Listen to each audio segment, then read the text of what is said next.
Felipão, vamos para ir para os próximos assuntos, porque tem bastante coisa para a gente falar. E eu quero trocar uma ideia com você agora sobre algo que também envolve o nome do Abel, porque ontem o André Rizek deu a informação de quatro nomes que a CBF cogita para comandar a seleção, e entre esses quatro nomes está o do técnico Abel Ferreira. É, a matéria, além de citar o nome de Abel, na verdade, a fala do André Rizek, além de citar o nome do Abel, cita o nome de outros treinadores, dentre eles outros dois portugueses, né? No caso aí de Jorge Jesus, que é simplesmente o favorito, o próprio Rizek fala que ele é o favorito da CBF hoje, mas fala também de José Mourinho, além do antigo sonho Carlo Ancelotti. Ou seja, a CBF trabalha com quatro frentes, o Edinaldo trabalha com quatro frentes, nenhum desses técnicos é brasileiro. Cara, se a CBF fosse buscar um técnico brasileiro, eu imagino que um dos caras que seria cotado, não sei se seria contratado, seria o Renato, né? E aí eu penso, pô, quando o Renato fecha com o Fluminense, na minha visão é que ele já tem uma interpretação clara de que não vai ser um técnico brasileiro que vai treinar a seleção. Porque senão ele esperaria. Não faria sentido ele assinar com um clube sabendo que tem chance de assumir a seleção brasileira. Ele sabia, ele assinou com o Fluminense porque ele sabia que ele não ia assumir a seleção brasileira. Então eu quero saber de você, cara. Desses quatro nomes, você gosta também? Você tem o seu favorito? Como você vê o próprio Abel como possibilidade? Ontem, inclusive, o Abel falou sobre isso, ele deu uma entrevista sobre isso. Na coletiva, ele falou que nunca foi procurado pelo Edinaldo e que se um dia for, volta a falar com a imprensa, que já falou com ele não vai tocar no tema seleção. Mas ele não fechou também as portas, não, cara. Eu achei que ele pudesse fechar de alguma maneira, mas ele falou: se um dia ele procurar, a gente conversa. Como é que você vê essa busca por quatro nomes?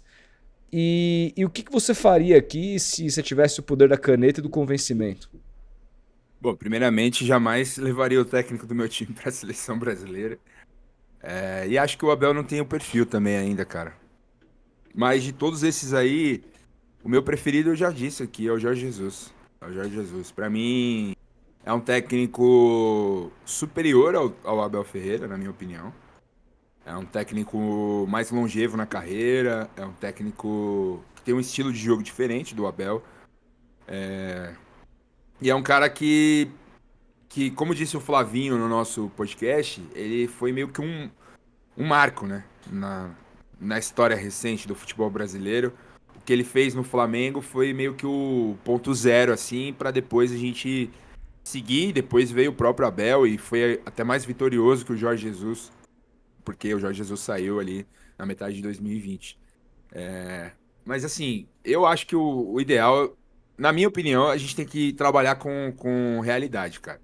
Eu acho bem improvável esse cara, o Edinaldo Rodrigues e o seu staff, conseguirem trazer técnicos do nível de Carlo Ancelotti, de Mourinho, de Guardiola, de Klopp. Esses caras não têm essa capacidade. Seria uma grande surpresa positiva, mas assim, trabalhar com a realidade, eles não têm essa competência para chegar lá e convencer e apresentar um projeto e apresentar um modelo, alguma coisa com substância, sabe? Com conteúdo para convencer um Mourinho da vida, um Guardiola da vida a vir para o Brasil. Dito isso, para mim, um nome certo e um nome que já está se oferecendo para é Jorge Jesus. É o cara que conhece o futebol brasileiro, é um cara, assim, no linguajar da bola, é um cara malaco, é um cara malandro, é um cara que, pô, vai chegar, vai ter um peso, o nome dele tem um peso. Imagino que os jogadores vão olhar e vão respeitar. É um cara que tem culhão para fazer as mudanças que o time do Brasil precisa para a Copa do Mundo. E é um cara que consegue fazer isso de uma forma mais rápida, né? É um cara que consegue apresentar um conteúdo futebolístico mais rápido do que a gente viu aí com o Fernando Diniz de interino e, sobretudo, com o Dorival Júnior, um ano para trabalhar e apresentou muito pouco. Então, o nome favorito, para minha opinião, é Jorge Jesus, cara. O cara que treinou o Flamengo, vai ter o apoio da imprensa, que é importante, sobretudo. Então, acho que eu só vejo coisas positivas na volta do Jorge Jesus ao futebol brasileiro agora para treinar a seleção. Uma delas é justamente fazer o Brasil acabar com essa Neymar dependência, assim. Eu acho que é bem claro que o Jesus pode fazer isso. Ele mesmo já disse que não teve problemas nenhum com o Neymar, deu declarações sobre isso. Acho até importante. O Neymar tem que ser mais um, cara. Tem que ser mais um. Se estiver jogando bem, convoca. Se não tiver, não vai jogar, cara. Simples assim. Eu acho que o Jesus tem personalidade, tem culhão e tem currículo pra fazer isso.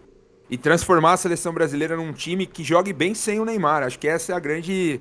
É o grande entrave que a gente tem tido nos últimos anos. A seleção brasileira joga mal, o Vini chega no Real Madrid, dá passe de 3 dedos, deixa o Endrick na cara do gol, o Endrick cava o goleiro, golaço, viraliza, etc. E na seleção a gente não vê isso. Por quê? Por que a gente não vê isso? Esse é o grande dilema, assim. O treinador que chegar tem que fazer o Vini jogar como o melhor do mundo na seleção, tem que fazer o Endrick fazer isso na seleção, tem que fazer o que o Rodrigo faz no Real, fazer na seleção. Então tem que criar um mecanismo de jogo, porque esses caras são bons pra caralho, velho. Porra, a gente tem o ataque do Real Madrid na seleção brasileira e os caras jogam igual o ataque do 15 de Jaú na seleção. Aí não dá, cara. Aí não dá.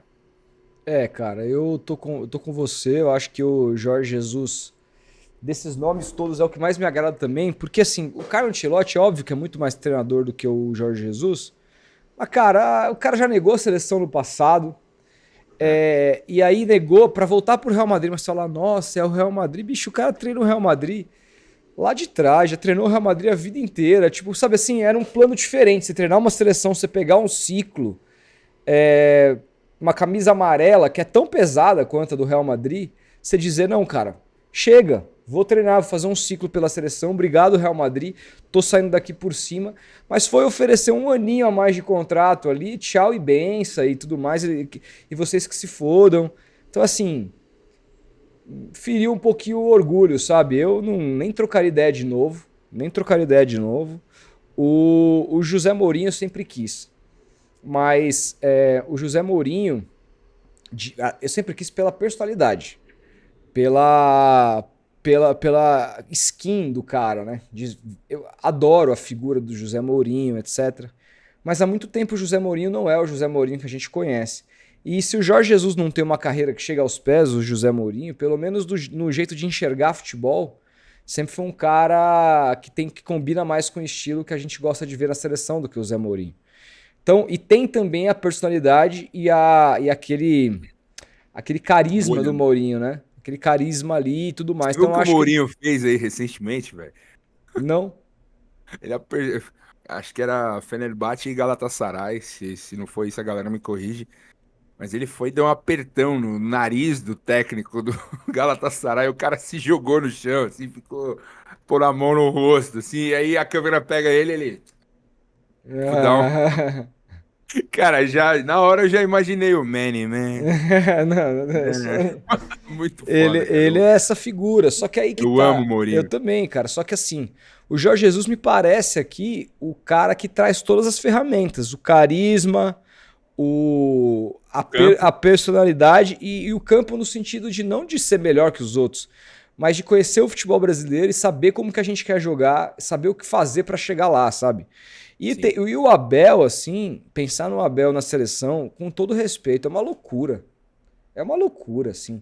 O Abel é o treinador mais vencedor da história do Palmeiras, vai embora do Palmeiras quando for gigantesco pro Palmeiras, mas o Abel na seleção brasileira, assim, seria uma, assim, pra mim, um devaneio, cara. Porque, eu também acho. Porque é um treinador, cara, que mesmo lá no seu auge, nunca praticou um futebol que a gente enxerga que é o futebol para a seleção brasileira.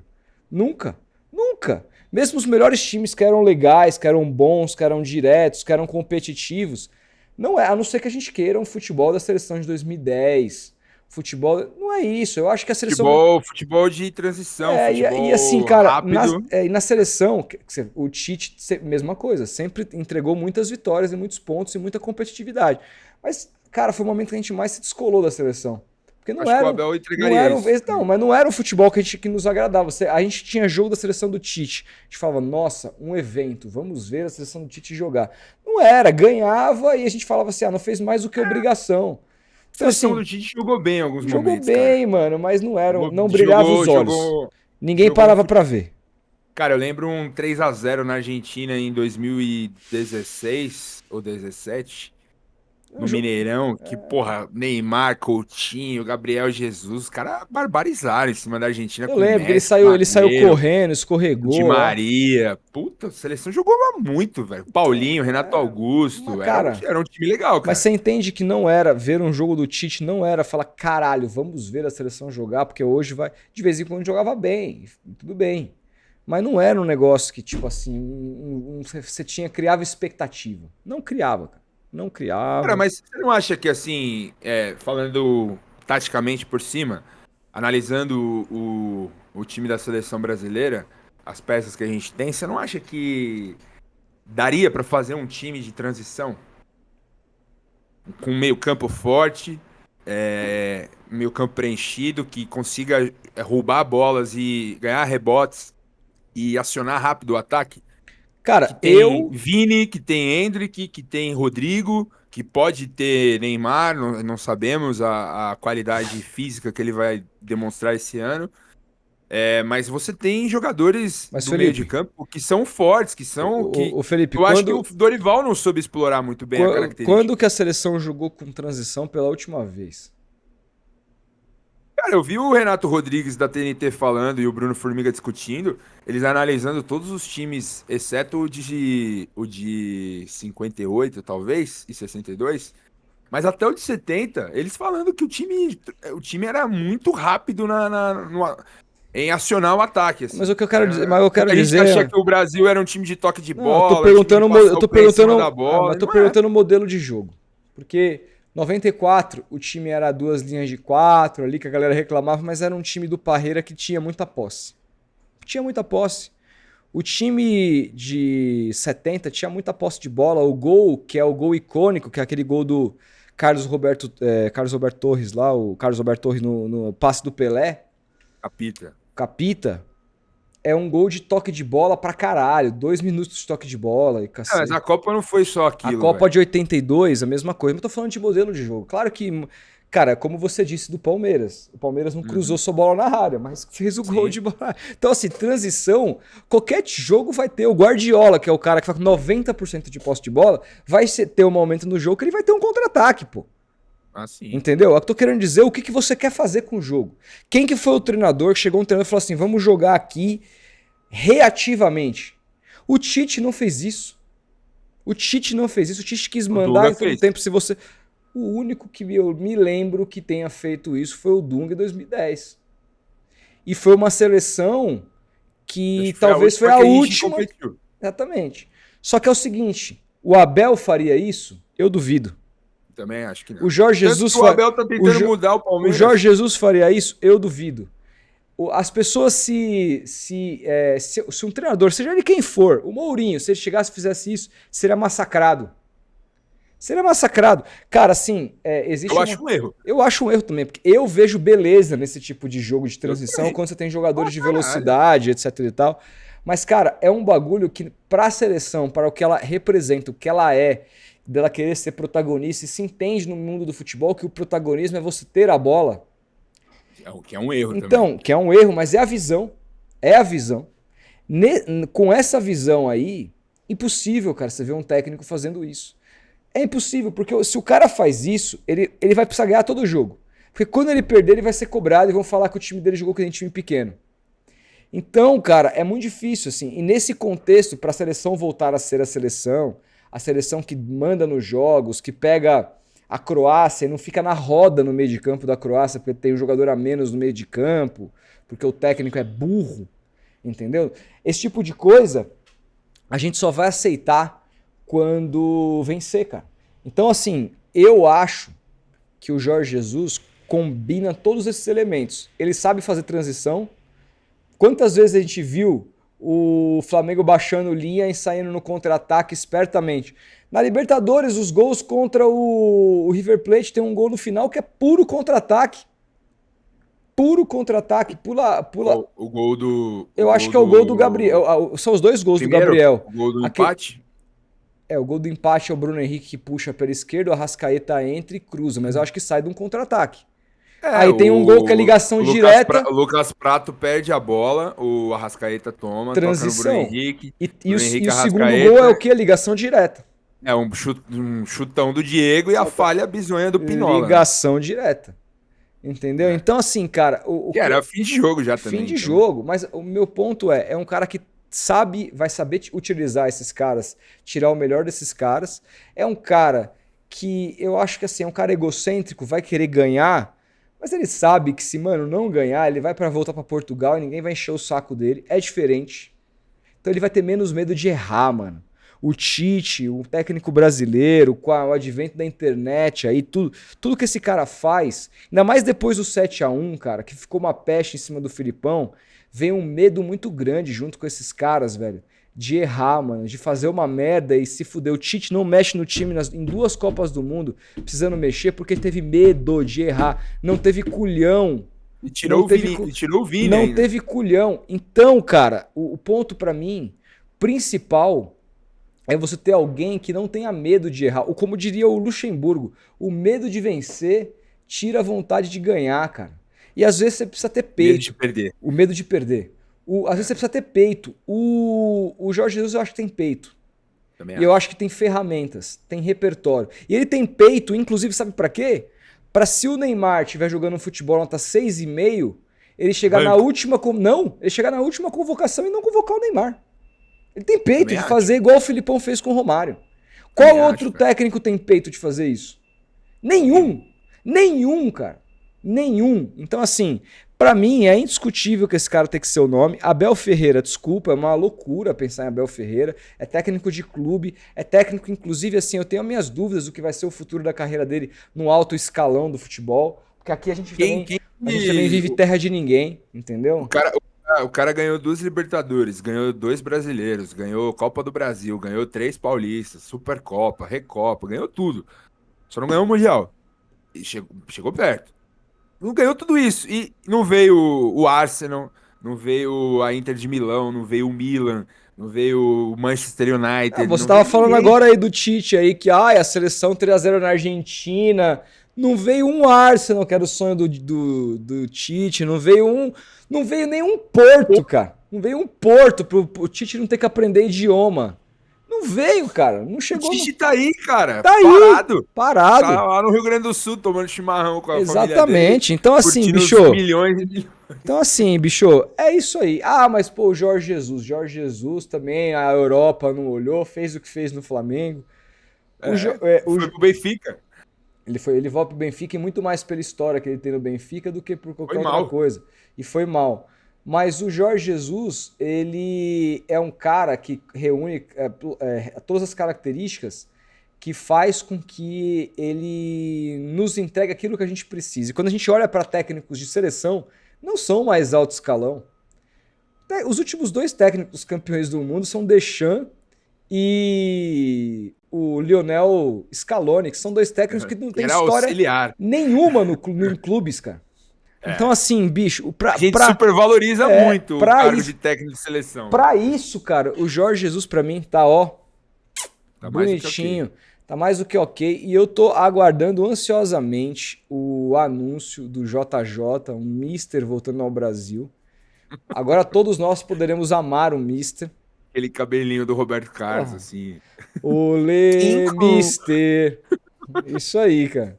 Vamos que vamos, cara. É isso aí e não digo nada mais. Deixa eu mandar uns superchats aqui. É da hora dele que ele dá umas broncas nos caras, assim. Tipo, ele não tá nem aí, velho. Tava vendo uns vídeos dele no Flamengo, assim. O Flamengo metendo 5 em alguém no Maracanã e ele chamando Gabriel! E... O Gabriel, tipo... Rodrigo Caio, assim, discutindo com ele na saída do campo. O Flamengo goleando e batendo no peito do cara, assim, ó. Dando vários tapão. Assim. Eu falei, caralho, esse cara é muito foda, velho. Muito pica, velho.